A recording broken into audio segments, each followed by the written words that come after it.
Muy bien, ¿qué más? ¿Qué otra cosa nos sale el video? Sobre la importancia de los impuestos y por qué es importante pagarlos. Muy bien.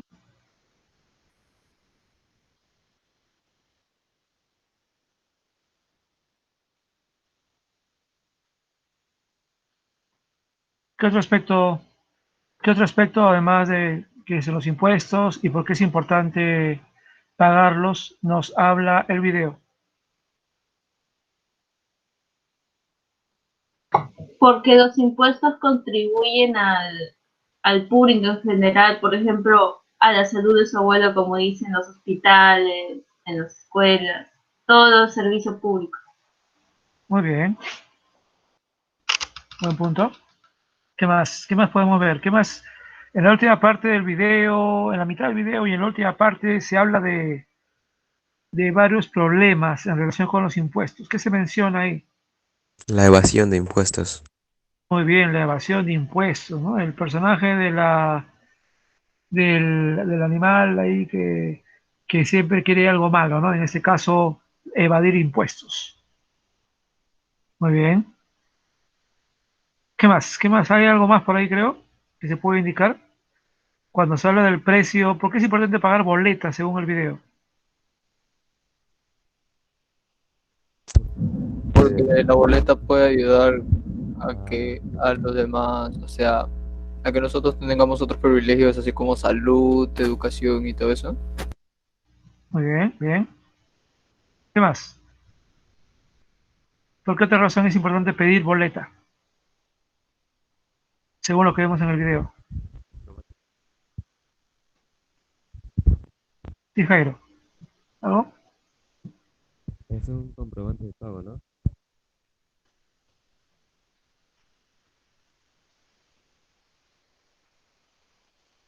A ver, entonces vamos a ir viendo el blog para ir viendo estos aspectos. Profesor, el comprobante de pago, como dice Jairo, permite hacer una reclamación cuando el producto está mal o comprobar que has comprado el producto en aquel sitio. Muy bien, muy bien. Ese es un elemento importante. Cuando algo queremos reclamar, la única manera de demostrar que hemos comprado el producto y pedir un cambio es con el comprobante de pago. Muy bien, ese es un elemento que nos beneficia a nosotros. Y también es un elemento que, como vamos a ver ahora, obliga al comerciante a pagar impuestos. Por eso siempre hay que reclamar la boleta de pago. Bien, entonces vamos a ver esto en el blog para ir viendo algunos esquemas que están ahí. Bueno, primero que todo, obviamente, un elemento importante para ustedes es ver el video de Aprende en Casa de la semana pasada, donde se habla de ese aspecto y estos temas, y creo que va a ser útil para ustedes. Y hasta acá lo pueden ver en el blog para que lo puedan ver con calma. Por cierto, les recuerdo, bueno, el lunes hubo programa, no, ayer hubo programa en la tarde, y el jueves no se olviden que, si no me equivoco, a la 1:30 hay el siguiente programa. Así que tómenlo en cuenta porque están bastante bien estructurados y se relacionan con lo que estamos trabajando. Aprendo en casa, profe. En casa, así es. Canal 7 o canal 14, todo depende, puede ser uno o el otro, ¿no? En este caso. Bien, entonces con lo que tenemos acá, empecemos con, bueno, resaltemos lo que está en este esquema. Ven acá, ¿no? El Estado peruano, por supuesto, tiene una política fiscal, que es justamente la política de reclamar y recobrar los impuestos para poder solventar los gastos. Y para eso, justamente, toda esta política fiscal va a ser un elemento fundamental para una política de ingresos, una política tributaria y también una política de egresos. O sea, elaborar un presupuesto general de la República, que suele hacerse siempre en julio, cada julio de cada año, y que implica como un presupuesto nuestro, ¿no? Es decir, cuánto dinero hay. Ese dinero tiene que salir en su mayor parte de los impuestos, porque es lo más lógico, no de préstamos, aunque también está incluyendo préstamos. En caso, todo país siempre tiene una parte de dinero propio y siempre una parte de dinero prestado. Inclusive países grandes como Estados Unidos tienen enormes deudas porque tienen enormes gastos, ¿no? Y ahora con la pandemia con mayor razón. Pero como se dan cuenta aquí, perdón, como se dan cuenta aquí, entonces la política fiscal implica una política de ingresos y de gastos, ¿no? Y hablamos pues de miles de millones de soles, tanto para uno como para el otro. Y lo ideal es, por supuesto, que el presupuesto sea realista y que esté basado en los ingresos que, como dije, en su gran mayoría vienen de nosotros mismos. Para lograr esta política fiscal hay un sistema tributario, hay un conjunto de leyes que establecen tributos en el Perú y hay un código tributario. Y ese conjunto de leyes son los que establecen, por ejemplo, el impuesto a la renta, el impuesto general a las ventas, que es el que nosotros siempre pagamos. Si ustedes van a cualquier tienda o supermercado, van a pagar ahí el IGB. Y es que en el precio ya está incluido. Entonces, de cualquier cosa que compremos de manera legal, por supuesto, en el precio ya está incluido una parte que es el costo y una parte que va al Estado por ese concepto de IGB. También está el impuesto selectivo al consumo, es otro tipo de impuesto, pero como dice el nombre, no es para todo cosa, sino para algunos elementos en particular o algunos servicios en particular, que pagan un impuesto especial. También hay un régimen de único significado, que eso se genera para las bodegas, que usualmente no dan boleta porque no tienen muchos ingresos, ¿no? Comparado con una tienda grande, pero que tienen ese RUS y al tenerlo pueden hacer uso de declaración de impuestos, una cosa muy simple de lo que han ganado aproximadamente en el año y pueden pagar algo muy corto, muy breve, muy poquito, considerando esa cantidad de ingresos. Están los aranceles, que tienen que ver sobre todo con las cosas que vienen del extranjero, aunque cada vez los aranceles se han ido reduciendo a nivel mundial, dado que tenemos tratados de libre comercio. Está el impuesto del patrimonio predial, que es básicamente el pagar por las casas en las que estamos o terrenos que tenemos. Eso sobre todo tiene que ver con la municipalidad. Y, por ejemplo, ya estamos en la época, eso suele cobrarse a lo largo del año y empieza usualmente en enero, ¿no? Seguramente sus papás están viendo eso porque, en teoría, este impuesto predial se paga brevemente, mensualmente, ¿no? Aunque creo que la mayoría preferimos pagarlo de un solo golpe para no estar yendo a la municipalidad todos los meses. Y también están las tasas, que son algo muy particular, eh, esencialmente por varios servicios también. ¿Quién se encarga de todo esto? Bueno, la SUNAT. Hay una administración tributaria que se encarga de la SUNAT, la Superintendencia Nacional de Administración Tributaria, y ustedes ven ahí que en el video, ¿no? El perrito es pues, el representante de la SUNAT, ¿no? Y aconseja a los niños qué hacer para hacer lo correcto, esencialmente, ¿no? Comprar de manera correcta. Y a nivel de los gobiernos regionales y locales y regionales hay los SATs, ¿no? Que es, digamos, dependencias que hacen esta labor a nivel local y regional.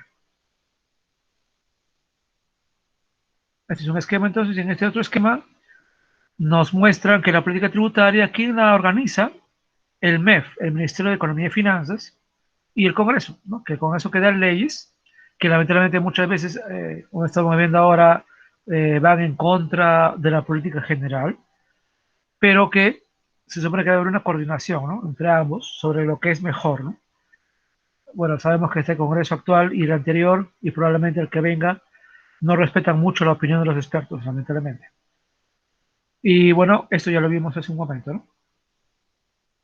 Ahora, sobre los tipos de tributos, como ya hemos visto ahí, hemos visto ya los varios tipos de impuestos.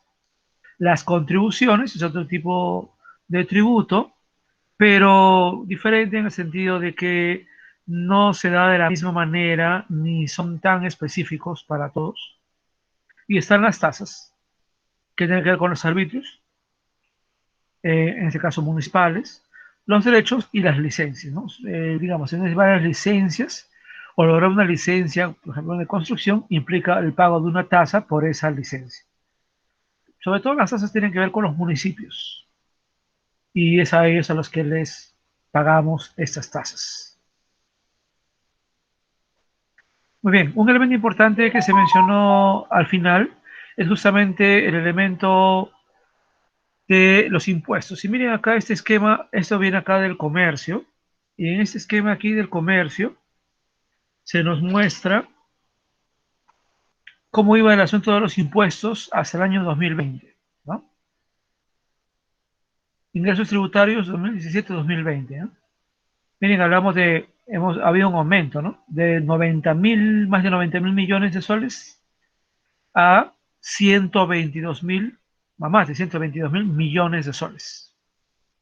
Obviamente esto cayó de alguna manera el año pasado, porque primero que todo, muchas empresas han cerrado, han tenido que despedir personas, el turismo ha bajado casi muchísimo en algunas regiones, muchos negocios han tenido que limitarse, el delivery pues no es una opción para todos necesariamente, así que obviamente los ingresos han caído también, dado que bueno, los ingresos en general han caído y por tanto también ha caído el pago de los impuestos, ¿no?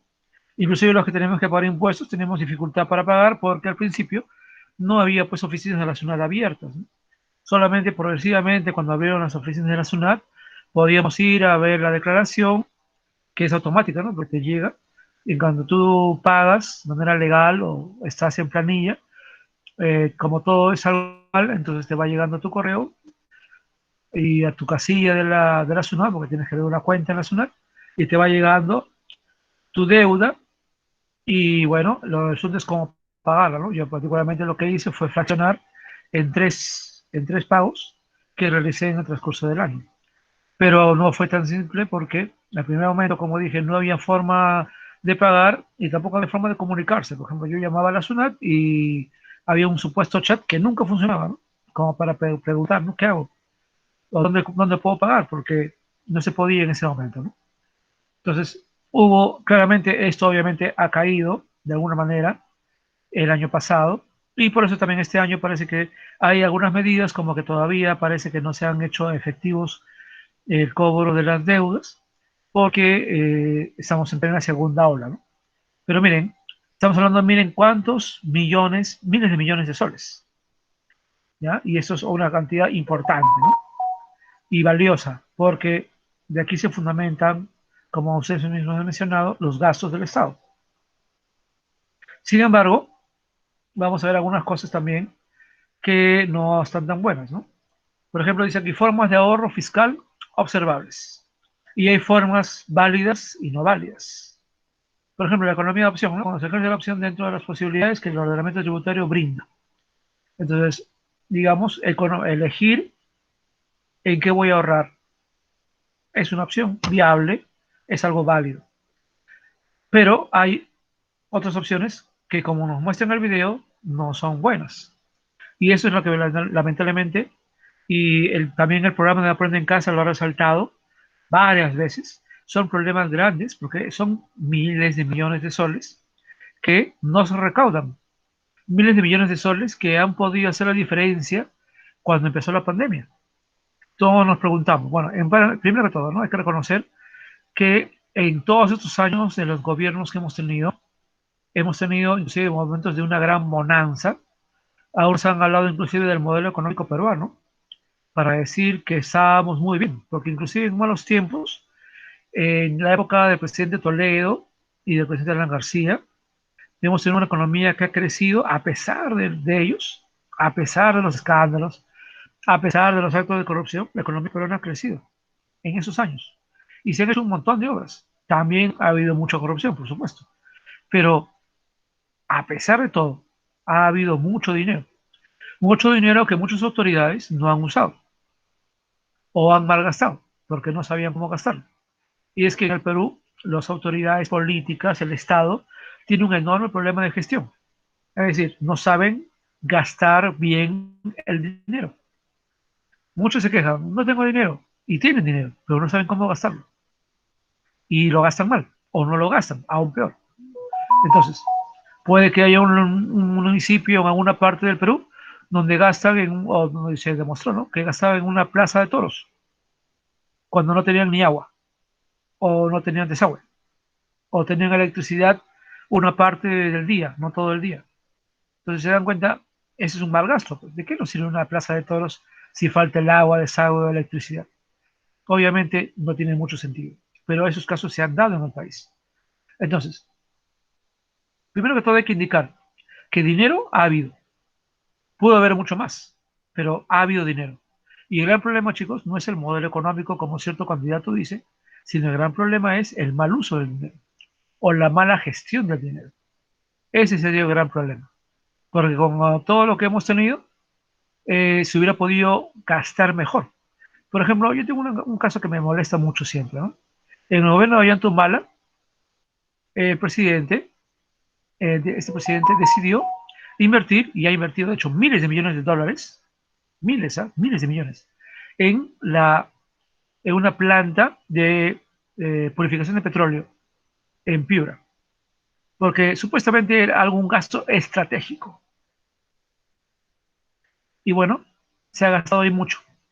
Y lamentablemente es un gasto innecesario, porque a pesar de que esta planta funciona y se ha gastado mucho en ella, todavía es más barato comprar petróleo que producirlo aquí. El Perú no produce tanto petróleo y purificarlo para que sea combustible implica un costo. Pues bien, acá en el Perú se hace, pero es más barato comprarlo hecho.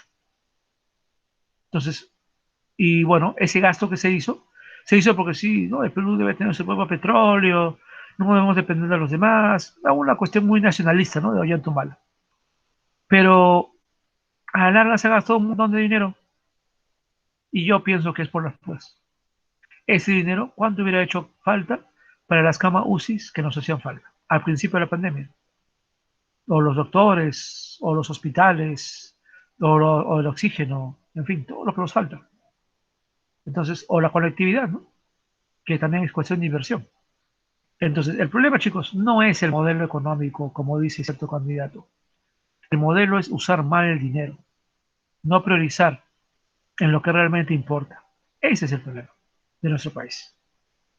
Y a ese problema de mal gasto del Estado, porque el Estado es malo gastando, ha sido muy malo gastando antes, es muy malo gastando ahora y va a ser muy malo gastando en el futuro, porque el Estado no sabe administrar.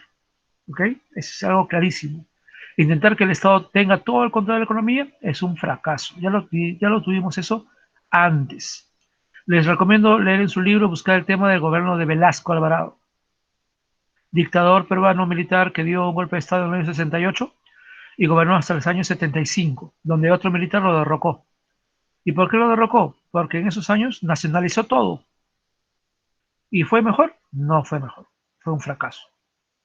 Así que lo que propone cierto candidato ya se hizo y falló, fracasó. Entonces, el Estado no es bueno administrando. Francamente, no lo es. El Estado debería dedicarse a pocas cosas y bien hechas. Y lamentablemente no las ha hecho bien, como la salud, que eso sí el Estado debe administrar. Porque la salud no puede ser algo público, algo privado, porque si no, el que tiene plata, como ocurre, ¿no? El que tiene plata se puede curar y el que no tiene plata está hecho, ¿no? Está acabado. Entonces, el Estado es el que tiene que dedicarse a la salud. Y lamentablemente no lo ha hecho, ¿no? Como bien estamos viendo todos los días. Entonces, claramente el problema no está ahí. El problema está, como dije, y acabo con esto, en la mala gestión del Estado, en un primer lugar. Y en segundo lugar, en esos problemas, como ven acá, la ilusión tributaria. Se evita el hecho grabado sin vulnerar la letra de la norma, pero sin los principios del sistema tributario. Ilusión quiere decir pago, pero no pago todo lo que tengo que pagar. Digo que, a ver, de repente he tenido ingresos por 30.000, pero digo, no, voy a poner 10.000 y así pago menos. Pero sí estoy pagando, pero pago menos de lo que debería pagar. Entonces, eludir es como mentir, ¿no? Sobre mis ingresos. Entonces, también es incorrecto, ¿no? Porque aunque pago menos de lo que debería pagar, ¿no? Entonces, lo demás, obviamente, me lo quedo. Y eso, como dice aquí, ¿no? Y eso creo que está ambientado al 2020 o hacia el 2020, implica aproximadamente 15.000 millones anuales. 15.000 millones que cuánto han podido ayudar a la salud en el país. Otro elemento es la evasión tributaria. Ya esto es mucho peor. En este caso es no pagar nada. ¿Ya? No pago nada. Digo que no tengo ingresos o no pago nada. Simplemente no pago nada, ¿no? Y en el caso de lo que es la renta, Es decir, renta quiere decir los ingresos que uno tiene en el año, ¿no? Hay 5 modelos de renta que pueden ser desde la persona que trabaja para el Estado como yo, o la persona que trabaja independientemente, que tiene una empresa que trabaja para otra persona, que es la quinta categoría, o las personas que tienen un hotel o que alquilan una casa, un edificio, ¿no? Un departamento. En fin, hay varios tipos de rentas. Y bueno, como ven acá, son 13.000 millones que se evaden al año, aproximadamente. Y en cuanto al IGB, justamente por no pedir, por no reclamar comprobantes de pago, miren acá, 22.000 millones anuales. Es un montón de dinero. Obviamente aquí también puede estar lo que compramos en ambulantes, que obviamente no dan pues boletas, ¿no? O comprar en cualquier lugar y no pedir el comprobante de pago, con lo cual implica que el comerciante pues no declara eso, ¿no? Se lo queda a él y prácticamente ese dinero nunca va a llegar al Estado.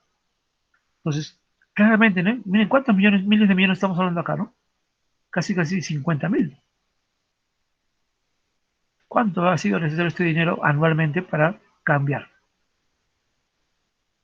Entonces, aquí tenemos varios elementos que indican, bueno, acá nos habla del sistema de comprobantes de pago, ¿no? Que son muy diversos y, como ven, los comprobantes de pago son básicamente recibidos por honorarios, que ahora inclusive también es virtual, es digital. Las facturas, boletas de venta, nota de crédito, nota de débito, comprobante de retención, de percepción, guía de remisión, liquidación de compra. Todos estos son elementos de comprobantes de pago, ¿no? Inclusive los tickets de la panadería son comprobantes de pago, ¿no? Entonces hay una diversidad acá, ustedes pueden ver, de comprobantes de pago que inclusive con ahora muchos de ellos virtuales, ¿no?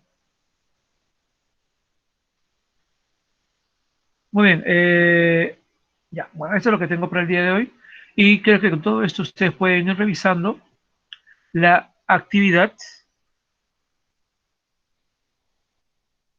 y desarrollar la actividad número 6. No sé si hay alguna duda en esta parte. No, no hay ninguna duda, profesor. Todo claro.